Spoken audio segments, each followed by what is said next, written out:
नमस्कार दोस्तों। Pearl Academy के यूट्यूब चैनल पर आप सभी का तहे दिल से स्वागत करता हूं। Delhi police head constable ministerial का पेपर होने वाला है और आई थिंक लॉकडाउन खत्म होने के बाद जल्दी ही ये पेपर होगा। तो हम इसी क्रम में हमने 2 प्रैक्टिस सेट हम ऑलरेडी कर चुके हैं। ये प्रैक्टिस सेट 3 हम सॉल्व करते हैं। तो इसका जो मात्रात्मक अभिरुचि वाला जो पोर्शन है, मैथ्स वाला जो पोर्शन है, जिसको हम क्वांट बोलते हैं या एप्टीट्यूड बोलते हैं, उसी को आज हम सॉल्व कर रहे हैं। तो पहला क्वेश्चन देखते हैं। पहला क्वेश्चन क्या है? 21। ये बोलता है, ये एक्सप्रेशन दे रखा है, इसकी वैल्यू पूछता है। देखो इसको फैक्टराइज कर लीजिए प्रॉपरली। देखो 9 को 2 बार है तो 9 9 81 हो गया, और इधर 18 को 4 बार आप लिख देंगे, ठीक है ना। और नीचे 3 के मल्टीपल में लिखा हुआ है, तो 3 की पावर 4 करेंगे अगर हम, तो ये 81 हो जाता है।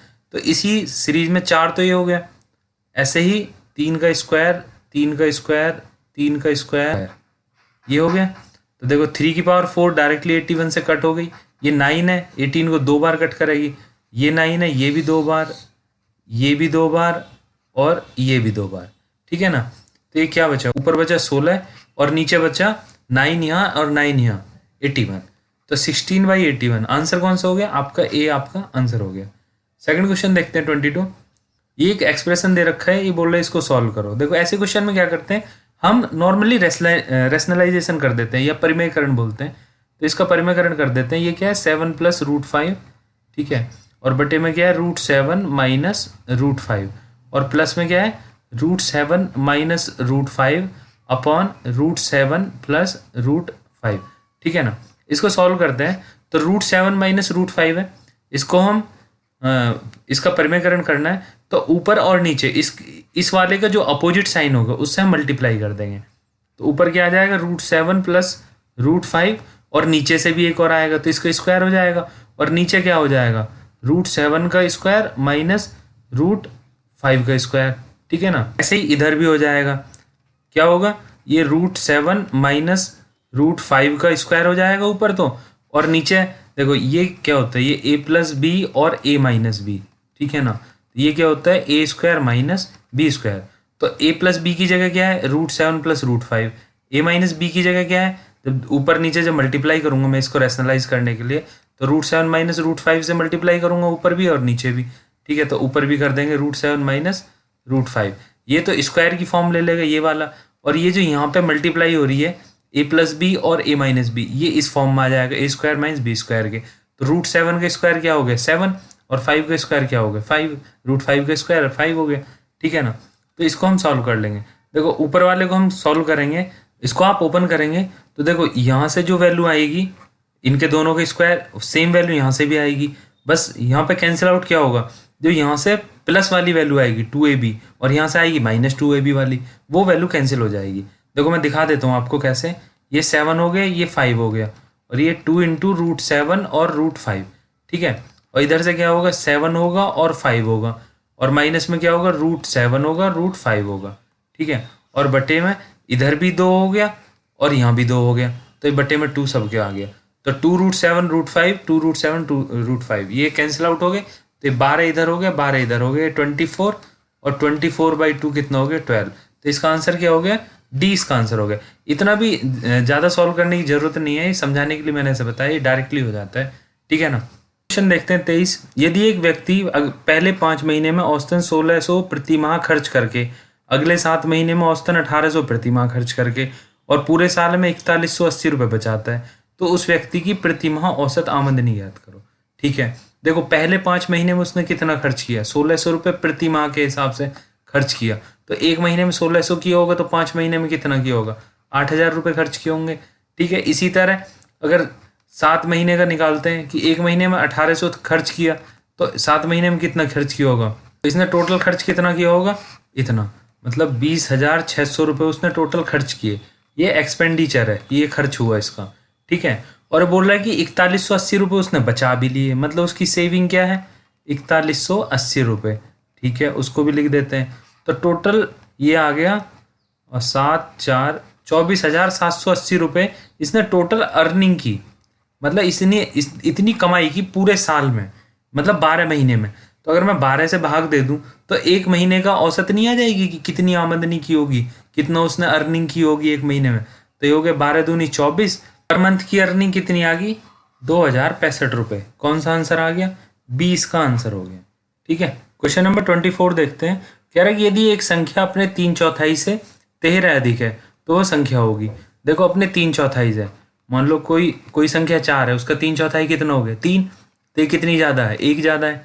ये कितना कह रहा है? ये कह रहा है कि 13 ज़्यादा है। ठीक है, 13 बना देते हैं। क्या करना पड़ेगा? 13 से मल्टीप्लाई कर देंगे तो ये 13 ज़्यादा हो जाएगी। इसका मतलब फिर जो एक्चुअल संख्या है उसमें भी 13 से मल्टीप्लाई करना होगा, और जितना ये है इसमें भी 13 से। पर मेरे को तो संख्या चाहिए सिर्फ, तो 13 चौका कितना हो गया? 52। मतलब वो एक्चुअल संख्या कितनी हुई? 52 हुई। ठीक है, नेक्स्ट क्वेश्चन देखते हैं 25। यदि एक क्रिकेट टीम ने एक वर्ष में कुल जितने मैच खेले उनका वह 40% जीत पाई और 50% वह हार गई, तथा 20 मैच बीच में ही ड्रॉ हो गए, उस टीम ने एक वर्ष में कितने मैच खेले? देखो 40% मैच तो ये जीत गए थे, ठीक है ना, और 50% मैच ये हार गए थे।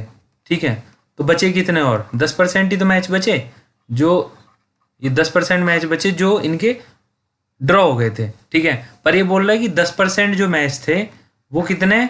वो 20 के बराबर है, तो 100% कितने होंगे? वो 200 के बराबर। 1 0 यहाँ रख दो तो 1 0 इधर, तो टोटल मैच कितने? 200 मैच खेले इन्होंने। तो आंसर क्या हो गया? सी इसका आंसर हो गया। 26 क्वेश्चन देखते हैं। यदि एक दुकानदार ने एक पेन को उसके क्रय मूल्य के मुकाबले 1/16 हानि के साथ 15 रुपये में बेचा, तो पेन का क्रय मूल्य था। देखो ये एक्स वाले मेथड से भी हो जाएगा, नॉर्मली आप ऑप्शन पुट करके भी कर सकते हो। देखो पहले ही ऑप्शन में पुट करता हूँ कि मैंने मान लिया 16 रुपये है सीपी, क्रय मूल्य 16 रुपये, इसका 1/16 लॉस हुआ, तो इसको लॉस कितना हुआ? हानि हुई इसको 16 का 1/16, ये कैंसिल हो गया, इसको लॉस कितने को? 1 रुपये का। 16 रुपये की चीज़ थी, 1 रुपये का लॉस हुआ, तो सेलिंग प्राइस कितना हुआ? 15। यही तो बोल रहा है कि सेलिंग प्राइस 15 रुपये, तो मतलब 16 ही इसका आंसर है। ये मेथड हो गया। या फिर दूसरा मेथड अगर आप करना चाहो कि भाई सीपी की वैल्यू, मैं ऑप्शन पुट नहीं कर रहा हूँ, सीपी की वैल्यू एक्स हो गई। ठीक है, लॉस क्या हो गया?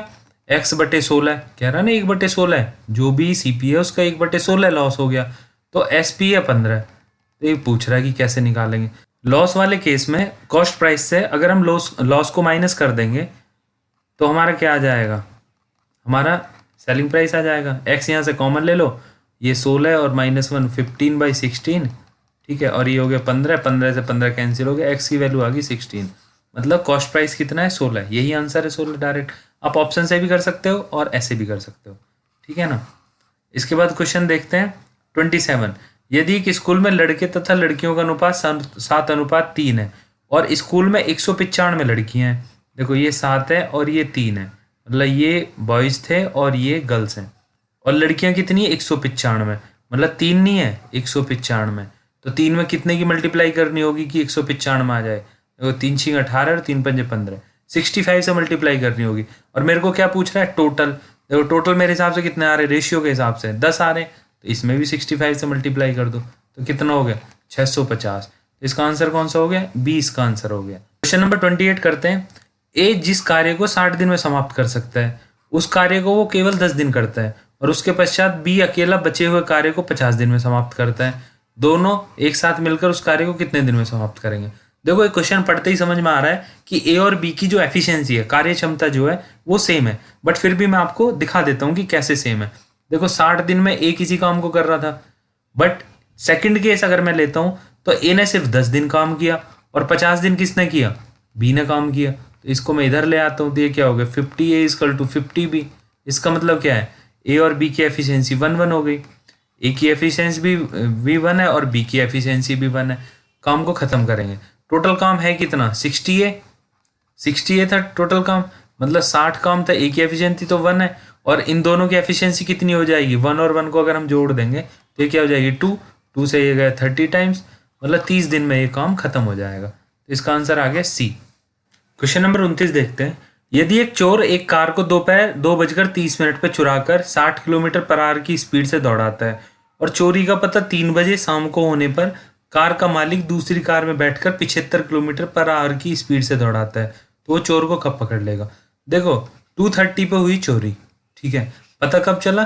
3 बजे। ठीक है, आधे घंटे मतलब 30 मिनट तो ये चोर तभी भी जा चुका था, तो देखो ये 60 मिनट में कितना जा सकता था, 60 मिनट में ये 60 किलोमीटर जा सकता था।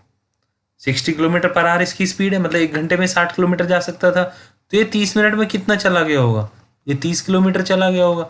ठीक है, अभी देखो ये यहाँ पे है जो कार का मालिक है, मतलब ये अपनी स्पीड से जा रहा है 60 किलोमीटर पर आवर की स्पीड से, और ये कितनी स्पीड से स्टार्ट हुआ है, 75 किलोमीटर पर आवर की स्पीड से। देखो एक्चुअल में जो इसकी जो सापेक्ष गति होती है, यहाँ पे देखो सापेक्ष गति कितनी है दोनों की, अगर दोनों के रेफरेंस में मैं देखूँ तो सिर्फ 15 किलोमीटर पर आवर की सापेक्ष गति है। तो 30 किलोमीटर ट्रेवल करने के लिए एक्चुअल में 15 किलोमीटर पर आवर की स्पीड काम आ रही है सिर्फ, बाकी आपस में कैंसिल आउट हो रही है। तो 30 किलोमीटर जाने के लिए 15 की स्पीड से कितना टाइम लगेगा, 15 दूनी 30, 2 घंटे लगेंगे। तो 3 बजे के बाद 2 घंटे और लगेंगे, मतलब किस टाइम पे ये पकड़ लेगा इस चोर को, 5 बजे। तो इसका आंसर क्या हो गया, सी इसका आंसर हो गया। क्वेश्चन नंबर 30 करते हैं। एक ब्याज मुक्त कर्ज को 40 महीने में उतारने के लिए 180 प्रति माह की किस्त आवश्यकता है। यदि इस कर्ज को 30 महीने में उतारने का निश्चय किया जाए तो इसके लिए प्रति माह कितने रुपए की किस्त देनी पड़ेगी। देखो ये टाइम एंड वर्क के तरह का क्वेश्चन है कि 40 महीने हैं और 180 रुपये पर मंथ देने हैं। ठीक है, ये हुआ टोटल अमाउंट जो उसको देना है। अब ये क्या कह रहा है कि नहीं मैं तो 30 महीने में ही उतारना है मेरे को, तो 30 से डिवाइड कर दो भाई, 30 महीने में तो 1 महीने का आ जाएगा जो भी अमाउंट बढ़ी हुई आएगी। तो ये क्या होगा, 3 6 18 और 6 चौक 24, 240 रुपये अगर ये पर मंथ दे तो ये कितने दिन में उतार देगा इसको, 30 महीने में उतार देगा। अगला क्वेश्चन देखते हैं। किसी ग्राहक ने 25% की छूट से एक ऑफिस बैग खरीदा जिस पर रुपये 600 मूल्य लिखा हुआ था। 25% की आम कटौती के पश्चात दी जाने वाली धनराशि पर ग्राहक को 10% अतिरिक्त छूट दी गई। ग्राहक ने अंतिम धनराशि कितनी दी। डिस्काउंट लग रहा है, 2 बार लग रहा है, ठीक है ना। तो पहला कौन सा है, 25% का है, और दूसरा कितना है, 10% का।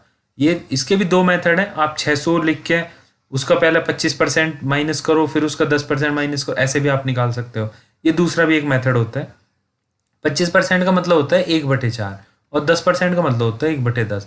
मतलब 4 रुपए की चीज 3 रुपए में दी और 10 रुपए की चीज 9 रुपए में दी। तो मतलब 40 रुपए की चीज कितने में मिली हमको, 27 रुपए में। पर ये 40 की तो थी नहीं, इसका एक्चुअल अमाउंट कितनी थी, 600। तो 600 करने के लिए क्या 15 की मल्टीप्लाई करनी होगी, तो इधर भी 15 की मल्टीप्लाई कर लो, ये एक्चुअल वैल्यू क्या आएगी। तो 15 7 105 हासिल 10, 15 दूनी 30 और 40। मतलब ये 2 डिस्काउंट के बाद ये 405 रुपए की ये जो भी आप ये ऑफिस बैग था ये आपको मिल जाएगा, ठीक है ना। इसके बाद देखते हैं क्वेश्चन नंबर 32। एक व्यक्ति ने एक कमीज और एक पैंट उनके आरंभिक मूल्य से 25% की छूट पर खरीदी। फिर उसने उनको जितने मूल्य पर खरीदा था उससे 40% अधिक पर बेच दिया। तो बताइए नया विक्रय मूल्य आरंभिक मूल्य से कितने प्रतिशत अधिक हुआ। ठीक है, मेरे को पता नहीं है उसने कितने का खरीदा, मैंने मान लिया आरंभिक मूल्य। जो इनका आरंभिक मूल्य था वो था 100 रुपये, ठीक है ना। उसने क्या किया कि 25% की छूट पे खरीद लिया, तो कितने पे मिल गया इसको, 75 रुपये में मिल गया। अब 75 का तो उसको मिल गया, पर इसने सेल कितने का कर दिया, हो 40% अधिक पे कर दिया सेल। तो 75 का 40% आप निकालोगे ये आ जाएगा 105। मतलब उसने जो आरंभिक मूल्य था 100 और उसने कितने पे सेल कर दिया 105। तो कितना इसने अधिक पे बेचा, 5%। 100 पे 5 तो 5% हो गया। तो इसका आंसर क्या आ गया, ए इसका आंसर आ गया। 33वां क्वेश्चन देखते हैं। 10% प्रति वार्षिक ब्याज की दर से 10,105 का 3 वर्ष के अंत में मिश्रित ब्याज लगभग होगा। देखो 10% का रेट है, ठीक है ना, 1/10 बोलते हैं, मतलब 10 रुपये पे 11 रुपये मिलेंगे। और ये 3 साल हुआ, मतलब फिर 10 से 11 और फिर 10 से 11, ठीक है ना। ये हो गया 1000 और ये हो गया 1331, ठीक है ना। ब्याज कितने का हो गया, 331 रुपये का। पर देखो एक्चुअल अमाउंट 1000 तो थी नहीं, एक्चुअल अमाउंट क्या थी 10,105। तो 1000 को 10,105 करने के लिए क्या करना होगा, इसमें मल्टीप्लाई कर देते हैं। 10,105 बटे 1000 रुकी तो ये कैंसिल हो जाएगा, तो ये बचेगा। इसमें क्या मेरे को सिर्फ ब्याज पूछ रहे हो, तो 331 में भी वही कर देंगे। फिर हम क्या करेंगे 10,105 और बटे में 1000, ठीक है। इसको आप सॉल्व कर लो। सॉल्व करने के बाद ये 3345 का कुछ आता है, बट ऑप्शन में ऐसा कुछ आंसर है नहीं, तो उसके आसपास वाला जो भी आंसर है मेरा वो उसी को मैं टिक कर रहा हूँ। तो 3300 इसका आंसर हो गया। 33वां क्वेश्चन देखते हैं। यदि एक कमरा 6 मीटर लंबा, 5 मीटर चौड़ा और 4 मीटर ऊंचा है और इस कमरे की चारों दीवारों को 50 सेंटीमीटर चौड़े कागज से ढका जाता है, तो उस कागज की लंबाई कितनी होगी? देखो, एक कमरा है, कमरे की जो चारों दीवारों का क्षेत्रफल होता है वो होता है 2 ब्रैकेट में L प्लस B और H, ठीक है ना। तो यहाँ से चारों दीवारों का मैं क्षेत्रफल निकाल लूंगा। क्या आएगा?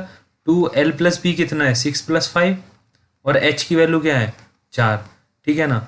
और इसको ढका किससे? कागज से ढका। तो कागज का क्षेत्रफल चारों दीवारों के क्षेत्रफल के इक्वल होगा, तभी तो उसको ढक सकते हैं। तो इसका कागज का क्षेत्रफल क्या हो जाएगा? इसकी लंबाई और चौड़ाई। इसकी लंबाई मेरे को पता नहीं है तो मैंने L मान ली, और इसकी चौड़ाई कितनी दे रखी है? 50 सेंटीमीटर। 50 सेंटीमीटर को मेरे को मीटर में लिखना है, क्योंकि इसकी कमरे की लंबाई चौड़ाई ऊंचाई मीटर में दी हुई है, तो कागज की चौड़ाई को भी मीटर में लिखना होगा। तो 50 सेंटीमीटर को मैं मीटर में लिखूंगा, 1/2 हो गया। अब देखो, ये यहाँ से ये हो गया 11, ये हो गया 4, और इधर से 2 आ गया, इधर वाला 2 इधर आ जाएगा, तो ये L आ गई। L की वैल्यू क्या होगी? 11 दूनी 22, 4 88 दूनी 176। तो 176 मीटर होगी उस कागज की लंबाई जिससे हम कमरे को ढक रहे हैं। क्वेश्चन नंबर 35 करते हैं। 135 रुपये प्रति हेक्टेयर की दर से एक वर्गाकार खेत की जुताई करने पर लागत आती है। इस खेत के चारों ओर 75 पैसे प्रति मीटर की दर से बाड़ लगाने पर क्या लागत आएगी? कि इतने रुपए पर वर्ग मीटर खर्चा है, तो एरिया से मल्टीप्लाई कर लो, ठीक है ना। और अगर आपको दे रखा है कि भाई बाड़ लगानी है, इतने रुपए पर मीटर का रेट है, तो उसमें कह रहा है वो कि लेंथ मतलब पेरीमीटर से मल्टीप्लाई कर लो, तब आपका खर्चा आ जाएगा। कुछ वॉल्यूम से रिलेटेड होगा तो खर्चा आपका पर मीटर क्यूब में दे रखा होगा। तो यहाँ पे देखो, पहले जो केस दे रखा है वो एरिया का बोल रहा है वो, तो जो यहाँ पे खर्चा आएगा, खर्चा कितना है? 1215 रुपये। ये 1215 रुपये कैसे आएंगे? कि जो खर्चा होगा, जैसे 135 रुपये प्रति हेक्टेयर है, ठीक है, 135 रुपये प्रति हेक्टेयर हो गया, और कितने हेक्टेयर इसका खेत है, तो एरिया से मैंने मल्टीप्लाई कर दी, ये हो गया इसका खर्चा। तो यहाँ से ए की वैल्यू निकालूंगा, तो ये कितनी बार जाएगा? ये 15। तो यहाँ ए की वैल्यू आ गई 9 हेक्टेयर, ठीक है ना। अब देखो, 1 हेक्टेयर में क्या होता है? 1 हेक्टेयर में होते हैं 10,000 मीटर स्क्वायर, 10,000 मीटर स्क्वायर। तो एरिया कितना हो गया? 90,000 मीटर स्क्वायर, ये एरिया हो गया। अब यहाँ पे एरिया क्या है? ये वर्गाकार खेत है, ए स्क्वायर होगी इसकी साइड, तो ए की वैल्यू क्या आ जाएगी? तो ये ए स्क्वायर की वैल्यू आ गई, तो साइड कितनी आ जाएगी? ए की वैल्यू कितनी आ गई? 3 हो गया, और 2 जीरो यहाँ से आ गई, मतलब 300 मीटर आ गई इसकी साइड। अभी ये क्या कह रहा है कि चारों तरफ बाड़ लगानी है, तो पेरीमीटर निकाल लेंगे। देखो, पेरीमीटर परिमाप जिसे बोलते हैं, पेरीमीटर क्या होगा? 4 इंटू 300, 4 इंटू साइड होती है 4 गुना भुजा, तो ये कितना हो गया? 1200 मीटर हो गया इसका पेरीमीटर, जहाँ पे बाड़ लगानी है। और उसका रेट क्या दे रखा है? वही एक्सपेंडिचर वाला फॉर्मूला दोबारा लगा दूंगा, कितना? 75 पैसे प्रति मीटर। तो 75 पैसे आ गए, और पैसे को बना लेते हैं रुपए, और इसकी 1200 से कर देते हैं मल्टीप्लाई, ठीक है ना। ये 2 जीरो तो इससे कट हो गई, और 12 की कर देते हैं 75 में मल्टीप्लाई। 12 पंजे 60, जीरो हासिल 6, 12 सत्ते 84, और 6 कितने हो गए? 90। मतलब 900 रुपये का खर्चा आ गया इसकी बाड़ लगाने का। क्वेश्चन नंबर 36 देखते हैं। एक्स साइन थीटा और एक्स कॉस थीटा की वैल्यू दे रखी है। देखो, दोनों को स्क्वायर कर लो और ऐड कर लो, तो यहाँ से क्या आएगा? X square sine square theta, और इधर से क्या आएगा? X square cos square theta, और इनकी वैल्यू क्या आएगी? √3 का स्क्वायर करेंगे तो 3, और 1 का स्क्वायर करेंगे तो 1। एक्स स्क्वायर यहाँ से कॉमन ले लो, और अंदर क्या बचा? Sine square theta plus cos square theta, और बराबर 4। ये क्या होता है? ये होता है 1। तो यहाँ सिर्फ क्या बचा? एक्स स्क्वायर इंटू 1 बराबर 4। एक्स की वैल्यू कितनी आ गई? 2। तो यहाँ पर आंसर क्या आ गया? बी यहाँ पे आंसर आ गया। क्वेश्चन 37 देखते हैं। एक्स प्लस वाई की वैल्यू क्या है? 7, ठीक है। एक्स प्लस वाई बराबर 7। मेरे को ये दिख रहा है कि ये एक्सप्रेशन को क्यूब कर दूंगा तो ये वैल्यू आ जाएगी। देखो, दोनों को क्यूब कर दिया, ठीक है, इसको भी क्यूब कर दिया, तो ये क्या है? X cube plus Y cube plus 3xy, और यहाँ पे क्या आएगा? एक्स प्लस वाई बराबर 7 का क्यूब क्या होता है? 343, ठीक है ना। एक्स प्लस वाई की वैल्यू रख देंगे, कितनी है वैल्यू? 7। तो एक्स प्लस वाई की वैल्यू 7 रख देंगे, क्या हो जाएगा? 21xy, और ये सेम रहेगा ऐसे ही। X cube plus Y cube plus 21xy बराबर कितना आ गया? 343 वैल्यू आ गई। तो इसका आंसर कौन सा हो गया? सी इसका आंसर हो गया। क्वेश्चन 39 देखते हैं। यदि ABCD एक समचतुर्भुज है, तो ये पूछ रहा है कि कौन सा एक्सप्रेशन ठीक होगा इनमें से। देखो समचतुर्भुज क्या होता है, रोम्बस को हम समचतुर्भुज बोलते हैं। ये क्या है, ए बी और सी और डी, इसकी सारी साइड सेम होती हैं, ठीक है ना। एक्चुअल में इसमें और वर्ग में सिर्फ डिफरेंस ये होता है कि वर्ग में यहाँ पे 90 होता है, ठीक है ना, बट यहाँ पे 90 नहीं होता है। इसमें क्या होता है, इसके जो डायगनल है ये 90 पे कट करते हैं। तो इसका एक डायगनल हो गया ए सी, एक डायगनल हो गया बी डी। अब ये 90 पे कट कर रहा है, तो ये एक ट्रायंगल, सपोज दैट मैं इसको ओ मान लेता हूँ, तो ये क्या है, ए ओ और बी, ये क्या हो गया, एक समकोण त्रिभुज हो गया, ठीक है ना। समकोण त्रिभुज है तो ये क्या हो गया, ए ओ का स्क्वायर प्लस ओ बी का स्क्वायर बराबर ए बी का स्क्वायर, ठीक है ना। ए ओ की वैल्यू क्या है, ए सी का हाफ है, तो ए सी का स्क्वायर बटे 2 का स्क्वायर करेंगे तो क्या हो जाएगा, 4 हो जाएगा। ऐसे ही ओ बी की वैल्यू क्या है, डी बी का हाफ है, तो डी बी का स्क्वायर करेंगे तो नीचे 2 का स्क्वायर करेंगे तो 4 हो जाएगा। और इधर क्या है, ए बी का स्क्वायर, इसी को इसने ऐसे करके लिख दिया, A C square plus D B square बराबर 4 ए बी स्क्वायर, ठीक है ना। अभी देख लो कौन सी वैल्यू आएगी इसमें, इसमें सी आंसर आ जाएगा, ठीक है। इसके बाद देखते हैं 40 नंबर क्वेश्चन। ये पूछता है कि इस आकृति में एंगल सी ओ ई 90 है तो वाई का मान बताओ। देखो कोई भी लाइन पे एक तरफ अगर मैं एंगल निकालूं कि इस पॉइंट के रेस्पेक्ट में एंगल बताओ, ये कितना होता है, 180 होता है। तो यहाँ पे देखो ये लाइन सीधी जा रही है, तो ये जितने भी एंगल बने हुए हैं यहाँ पे ये सब 180 के इक्वल होंगे। तो ये क्या है, 90 प्लस एक्स प्लस वाई बराबर 180। और देखो दूसरी चीज, जब कभी भी दो लाइन ऐसे कट करती हैं तो ये एंगल इसके इक्वल होगा और इधर वाला एंगल इस वाले के इक्वल होगा, ठीक है ना। तो यहाँ पे देखो ये दो लाइन कट कर रही हैं, एक तो ये वाली और एक ये वाली, तो 2x की वैल्यू कितनी है, y के इक्वल है, तो यही वैल्यू यहाँ पे पुट कर देंगे हम y की जगह, ठीक है ना। तो ये क्या हो जाएगा, 90 प्लस x यहाँ से आया और 2x y की जगह, तो 3x बराबर 180। 3x की वैल्यू कितनी होगी, 90, और x की वैल्यू कितनी आ गई, 30, और y की वैल्यू पूछ रहा है तो y बराबर कितना था, 2x, तो 2 की 30 में मल्टीप्लाई कर दो, कितना आ गया आंसर, 60। इस क्वेश्चन का आंसर आ गया बी। अगर आपको मेरे पढ़ाने का तरीका अच्छा लगता है, मेरी वीडियो अच्छी लगती है, तो मेरी वीडियो को लाइक कीजिए, शेयर कीजिए, मेरे चैनल को सब्सक्राइब कीजिए। जय हिंद, जय भारत।